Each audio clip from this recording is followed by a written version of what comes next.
Ka-farmers, sa simpleng paraan, makikita nyo aking durian. At ating kapihan mga farmers. Andito na naman tayo mga farmers para ating linisan yung ating mga durian. Kumbaga, ng unang araw natin, nakapaglinis tayo ng halos 100 puno. Ngayon, bumalik tayo at nililinisan natin. Ito ka-farmers, ang simpleng paraan ko. Sipin mo mga farmers, na nagtanim ako ng durian ng April na nakaraang taon. Ito yung ating tinanim mga farmers. Pero ngayon mga farmers, makikita nyo. Ka-farmers, yung durian, may napapansin kayo sa mga durian pag yung mga nabibili natin pag galing sa nursery na nag-grap. Sipin nyo pag tinanim natin, parang antagal tumubo mga farmers ng ating durian. Di tulad ng tayo nagtanim, alam natin kung kailan natin siya itatanim mga farmers. Tulad nito, sa ganda ng tubo niya mga farmers, halos may mga sanga na. Yan. Ang ibig sabihin nito mga farmers, talagang patuloy ang paglaki niya. Kahit tag-araw to mga farmers, hindi siya matitigilan.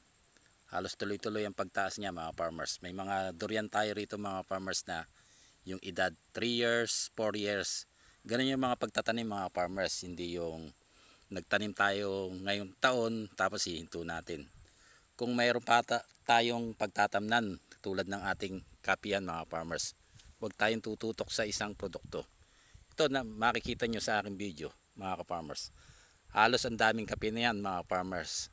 Darating ang panahon mga farmers, yung mga kape natin ito halos tatanda, hihina ang bunga mga farmers, at ipupruning din natin siya mga farmers. Sipin mo mga farmers, balik uli tayo sa umpisa.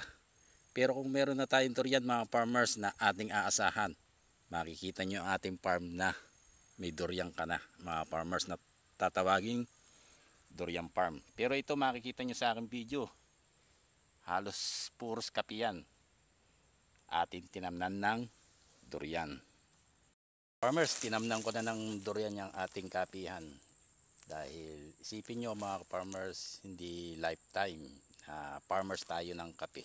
Kumbaga darating ang panahon, baka yung ibang farmers matigilan na sa pagtatanim ng kape. Pero tayo mga farmers, hindi pa rin natin ititigil yung pagtatanim ng kape.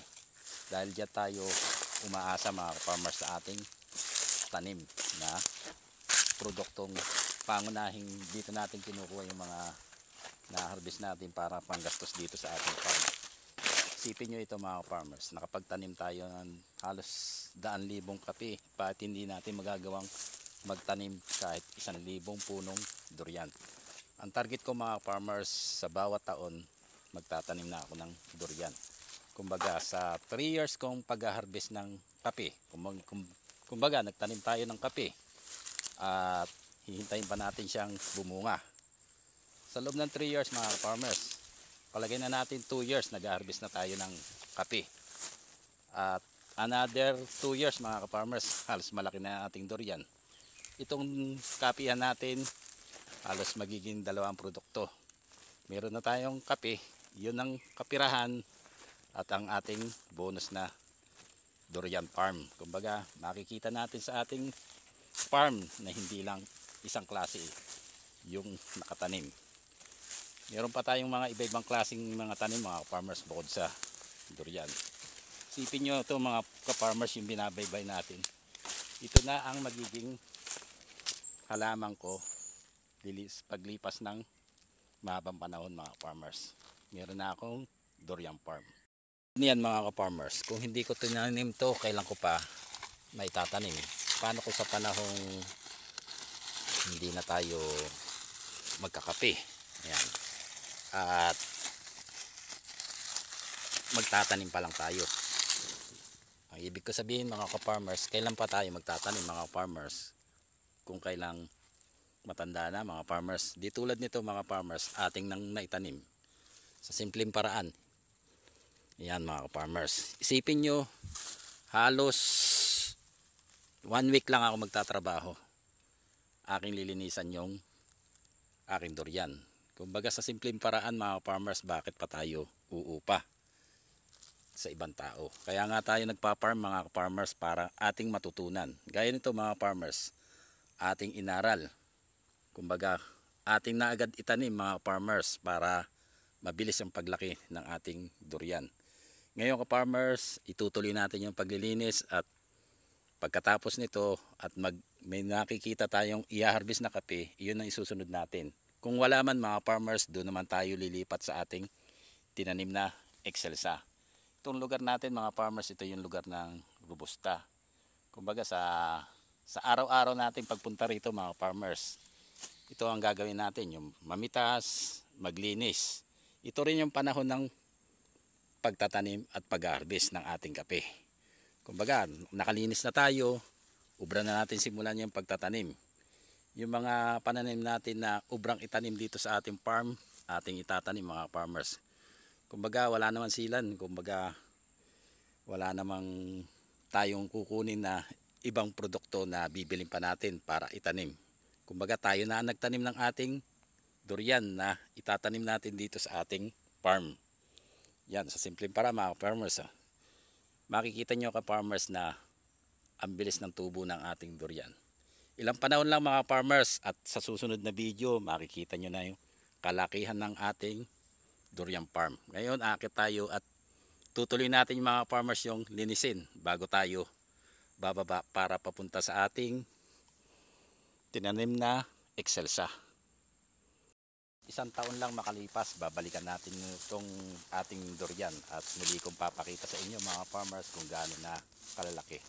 Kumbaga, kung paano ako nagsimulang magtanim ng kape, ganun din ang ginagawa ko sa akin durian.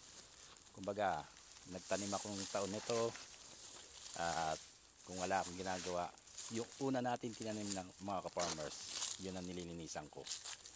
Kumbaga, sa bawat punta natin, ating tayong magtatanim at yung ating tinanim mga farmers ating lilinisan. Ganun lang mga farmers ang ating panimula. Kung wala tayong tinanim mga farmers, wala rin tayong i-harvest na kape tulad nito. Kumbaga ngayong taon halos magtatanim ulit tayo. Kumbaga hindi natin sasayangin yung panahon mga farmers. Wala lang tayong na-harvest na kape, hihinto na natin yung pagkakape. Hindi tulad ng nagtanim pa tayo ng kape. Kumbaga, ang ibig sabihin mga farmers, pag wala tayong harvest, kulang ang ating tanim. Ngayon farmers, isipin nyo sa dami ng itinanim natin. Halos yung iba, hindi natin na i-harvest. At yung iba nating produkto, kaya yan ng kakao, halos sa dami ng ating ginagawa, hindi natin na mapansin na napakarami na nating produkto na naitanim sa simpleng paraan na ating mga farmers. Isipin nyo mga farmers, yung binabaybay natin ito, isang buong kapihan sa lugar pa lang nito mga farmers. Paano pa yung mga tinanim natin? Isipin mo, kukuha pa ba tayo ng maraming tao kung sa sarili lang natin magagawa na natin? Sa simpleng paraan mga farmers, katulad nito, naglinis ako ng kapihan, damay na si durian. Kumbaga ngayon nililinisan natin yung bawat puno para medyo matagal tayo babalik dito. Kumbaga kung mga 2 linggo nating hindi siya malilinisan, ubra dahil mamimitas tayo ng ating kape. Yan mga farmers. Yung ibang kape natin, tuloy-tuloy na naghihinog. Kumbaga, kung magtatanim tayo gaya ng kape sa iba-ibang produkto, isama natin. Gaya ng mga kape, mga ka-farmers, wag lang sa isang klaseng kape. Kung meron tayong robusta, dapat meron din tayo excelsa, o liberica o arabica. Halos lahat ng kape mga farmers pwede nating itanim sa ating farm. Ngayon dahil marami tayong gagawin mga farmers, didiretso na natin yung paglilinis para marami tayong magawa sa araw na to. Mga ka-farmers, habang naghihintay tayo ng kahinugan ng kape mga farmers, ayan, nagsisimula na. Pansinin nyo mga farmers yung aking kape. Merong mabunga, merong hindi. Yan ang mga ka-farmers na pagtatanim ng kape. Huwag tayong aasa sa ibubunga ng ating kape. Kumbaga ka-farmers, kung nakikita nyo maganda ang bulaklak ng iyong kape pagkatapos hindi nagtuloy, ang ibig sabihin nyo mga farmers, hindi niya panahon na magbunga. Isipin nyo mga farmers, mag-aabuno ka pero maraming bunga yung isang puno at yung isang puno walang bunga. Kumbaga saan ba siya na itanim mga farmers? Sa isang lugar lang. yung ating kape. Ang ibig sabihin mga farmers, pag walang bunga ang ating kape, hindi siya napapanahon. Pero ang katabi niya, maraming bunga. Ibig sabihin, yan ang panahon niya, bibigay siya ng maraming bunga. Makita niyo sa aking video. Halos hindi lang natin nakikita yung bunga mga farmers dahil green pa. Pero ang daming bunga niya mga farmers. Sa susunod na taon mga farmers, yung hindi nagbunga, siya naman ang magbubunga. At pag nagbigay pa siya ng bunga, ang ibig sabihin, jackpot tayo mga farmers. Binigyan tayo ng maraming biyaya ng ating kape. Yan. Tulad niyan. Habang walang hinog ng kape, lininisan natin si durian. Nandito na tayo mga farmers sa pinaka ibabaw. Ito na yung papunta tayo sa taas ng ating kapihan. Kasama ng ating durian. Isipin nyo, kung hindi nyo itinanim ngayong nakaraang taon at ngayon ka palang magtatanim at ako'y nagtanim na mga farmers, isipin nyo gano'n nakataas to. Halos ang taas. Pagkatanim mo mga farmers, another 2 years mas mataas pa sa akin to, at another 3 years magbubunga na siya. Ganon kabilis mga farmers pag ating nang sinimulan yung pagtatanim ng durian. Tara mga farmers, at maglilinis pa tayo ng ating kape at durian. Sa ating paglibot, ayan, nakasugpong tayo ng may hinog na. Tulad nito mga farmers, nakikita nyo sa aking video, aalisan na natin siya ng bunga. Sa susunod na taon, ka-farmers, wala nang bunga to mga farmers. Yung ating kinuwang mga hinog na yan, ito ka-farmers, obra na natin siyang i-pruning yan. Dahil wala na siyang pagbubungahan mga farmers, dahil napagbungahan na yung dapat pagbungahan. Yung mga pagitan ng dahon, dyan siya nagbubunga. Yan yung klase ng robusta mga farmers, kaya ubra na natin siyang i-pruning dahil wala na siyang pagbubungahan. Yan, makita nyo sa anong video. Yan, ang daming hinog ng ating kape. Ito yung bilang pahinga natin mga farmers sa ating pagtatabas ng durian. Ayan ang durian natin, makita nyo sa anong video. Pero ngayon mga farmers, i-harvest natin tong klase ng kapeng robusta. Before and after nating pitasan, kita nyo mga farmers, ayan, may natitira pang bunga. Yan, halos wala na, di ba mga farmers? Yan ang sinasabi ko mga ka-farmers. Ang robusta, puro simula mga farmers. Pag ating na harvest na yan at hindi na natin mapag-aanihan sa susunod na taon, ubra na natin siyang i-pruning. Tulad niyan mga farmers, may bunga pa, ating kukunin yung mga farmers. Ayan. Tulad nito, inalisan na rin natin. Ayan, halos wala ng bunga. Pero sa susunod na taon, halos mayroon pa siyang pagbubungahan. Hindi na tulad gaya ng unang bunga. Hindi katulad nito, halos kakunti na lang ang pagbubungahan. Pero ka-farmers, magbubunga pa yan. Dahil marami pa naman sanga na ating kukuhanan ng bunga. Ayan, makita nyo sa aking video. Yun mga farmers, marami pang hinog. At tutuloy na natin mga farmers yung pamimitas. At tutuloy pa natin yung mga gawain ditong paglilinis. Tara mga farmers, simple lang mga farmers yung pamimitas ng ating kape. Paraan lang tayo mga farmers para mapitas natin yan. Farmers, tapos na natin i-harvest yung ating kape. Tutuloy na uli natin yung paglilinis ng ating durian. Ka-farmers, bakit may mga farmers na humihinto sa pagkakape? Ka-farmers, kalimitan kung bakit humihinto yung mga farmers sa pagkakape. Simula pa lang mga farmers, halos ang laki na ng gastos. May mga farmers na magpapatanim agad ng halos ang laki mga farmers. Isipin na natin yung itatanim niya halos 2,000 seedling mga farmers sa unang pagtatanim pa lang mga farmers. Kaya si farmers halos nalulugi dahil sa kapilang nakatutok. Di tulad natin mga farmers, pag nagsimula tayo, tatamnan natin ng kada taon kung ano lang maitanim natin. Kung makapagtanim tayo ng 300 na puno, yun ang tatanim natin mga farmers. Kinakailangan sa pagtatanim natin, ating lilinisan. Sa pagbalik natin mga farmers at nalinisan natin, another na magtatanim tayo mga farmers. Gaya na lang ginagawa natin mga farmers, may mga kape na tayo. Una nating naitanim yung kape, katulad na yan, sayang yung lumilipas sa panahon.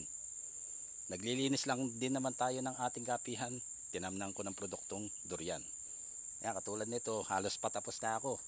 Kaunti na lang, mag-aabot na yung akin nilinisan. Yun yung una ko nililinis mga ka-farmers dahil halos maliliit pa. Yan.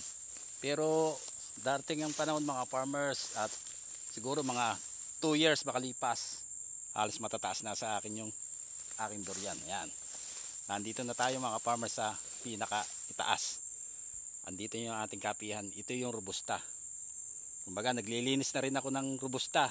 Pag may nadaanan ako gaya ng kape at maraming hinog, aking nang hina-harvest. Kumbaga isang trabaho lang. Imbis na umupa tayo ng malaki at kukuha pa tayo ng mamimitas at maglilinis ng ating durian, doble gastos. Gasino lang ma-harvest natin mga farmers sa ating kape, lalo na kung paunti-unti pa. Hindi tulad ng ginagawa natin mga farmers. Tulad nito, yung mga kape, yan ang kagandahan mga farmers. Sa hanay ng ating kape, andyan yung ating produkto. Nalilinisan natin. Naglilinis tayo ng kape, nalilinisan natin yung iba-iba nating halaman. May nyug tayo mga farmers at durian. Ang gagawin natin mga farmers, itutuloy na natin yung ating linisin. Halos kaunti na lang ito mga farmers at lilipat tayo. Meron din tayo nakatanim na durian doon mga farmers na halos malalaki na sa atin, halos matataas na. Ilang panahon na lang ka-farmers, magbubunga na rin yung tinanim nating durian. Isipin mo mga farmers, nagtanim tayo ng kape.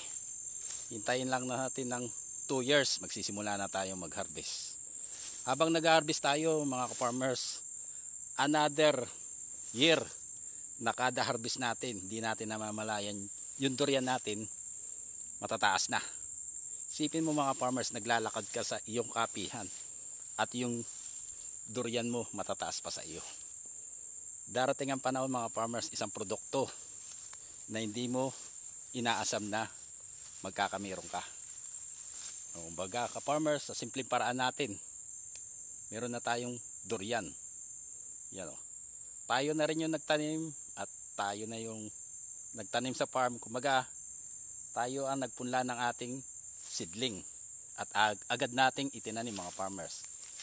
Kung tayo ay ngayon pala magtatanim mga farmers, halos hindi pa ganito kalaki. Isipin mo mga farmers, oh, nakatanim na siya. Iba yung naitanim na natin mga farmers. Bibilang na siya ng taon. Ngayon ka farmers, tatapusin natin at pag may oras pa tayo mga farmers, makakapunta pa tayo sa ating tinamnan ng Excelsa. May Excelsa tayo at Liberica mga farmers na ating tinanim. Magtatanim ka lang mga ka-farmers ng produkto yung kaya mo mga farmers, hindi yung nakikita mo sa video na ang ganda ng pagtatanim mga farmers. Pero tayo ang gagawa ng paraan mga farmers kung anong diskarte ang gagawin natin sa ating farm. Hindi porket nakikita natin sa video, katulad ng ginagawa ko ka-farmers, iba yung diskarte ko sa diskarte ng iba. Ako ka-farmers, bilang farmers, ako ang gumagawa. Tulad niya, kung marami akong tao at iuupa ko pa, halos wala akong kikitain. Di tulad dito mga farmers, ako na ang namitas, ako na ang naglinis, nakaminos ako mga farmers. Okay? Lang kita ng pagtatanim. Gaya nito, nandito yung durian ko mga farmers. At meron tayong kape. Sa 4 na kape mga farmers bago tayo makarating sa ating durian. Nakita nyo sa video, yun ang sako. Isipin mo mga farmers kung durian lang ang tinanim natin. Farmers, yan yung lawak ng ating lilinisan. Kumbaga ka farmers, kung wala tayong naisip na produkto, tulad nito, nakatanim tayo ng kape. Nililinis natin yung kape papunta roon sa isang nakatanim na durian. Pero yan mga farmers, mga nakahanay na durian yan pababa sa ating kapihan. Yan ang simpleng tips mga farmers na nagtanim tayo ng kape at meron na rin tayong durian mga farmers. First, ganito magiging itsura ng ating durian. Ayan. Halos 3 years makalipas mga farmers. Sipin mo mga ka-farmers pag ganito na kalaki yung ating tinanim. Di ba mga farmers? Yan na yung simula ng may farm ka na. Kumbaga mas matatag na siya mga farmers pag ganito na kalalaki ang ating durian. tapos na natin linisan. Baka hindi na tayo makapunta sa ating tinamnan ng Excelsa. Susunod na araw na lang mga farmers at halos 3:30 na.